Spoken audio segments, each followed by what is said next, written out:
जय जगन्नाथ सांग मैंने स्वागत कर मिनी ब्लॉग को। तो सेदिन ट्रेन रे बसी आम मैंने बाहरी पड़ू पुरी। तो पुरी जा रास्तार यहाँ हूँ महानदीर दृश्य। तो आपण मैंने तो जानते जगार डोरी न लगे जा पुरी जाई हेनी। तो फाइनाली एत दिन पर मोर जगार डोरी लगी आम मैंने जा पहुँची जाते पुरी। तो मुझे छोट बेलू के जाइनी, यहाँ प्रथम थर ही जाइली। गलापर पुणी रूम रे फ्रेश होकर आम मैंने बाहरी पड़े मंदिर बेढ़ा बुलवाई। मंदिर भितर को तो कैमेरा एलाव ना कि मोबाइल एलाव ना। आपण मैंने केबे जदि जाउछंती तो भूल केबे भी करेनि कि किसी प्रकार स्मार्ट वॉच कि चमड़ा बेल्ट ए सब किसी मंदिर भितर को केबे नेबेनी। तापर मंदिर भितर बुलाबुली सारी आम बाहर बेढ़ा भी परिक्रमा करथिलु। आ बेढ़ार एते लोक थिले, बहुत लोक गहली थिले।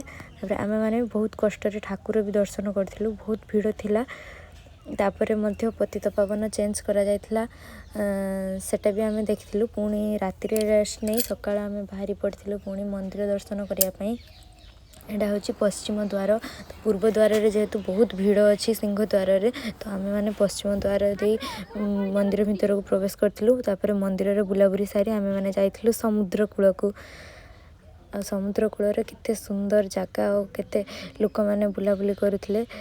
तापर सेठू बुलाबुली सारी आम स्वर्गद्वार को भी जाइलु, जेहेतु मुझे शूट करना किंतु स्वर्गद्वार रे बहुत किसी देखा मिलला। तापर पुणी आसी आम मैंने मंदिर बेढ़ारे बुलाबुली करूँ। पुणी सिंहद्वार सामने जा फोटो उठीलु। तो मुझे देखा ठाकुर केते सुंदर देखा जाउछंती। ठाकुर को देखला बेल को देहर रूम शीतई जाने देखु केते सुंदर देखा जाउछंती ठाकुर। तापर आम बुलाबुली सारी पुणी खाइबापी जाइलु। यहाँ हूँ रथ बनिया काठ एठी आनिकी रखा जाइछि। पुणी आम काली राति रे मध्य महाप्रसाद खाइलु। तो जेहेतु कैमेरा अलाव नहीं तो मुझे देखई पार नहीं।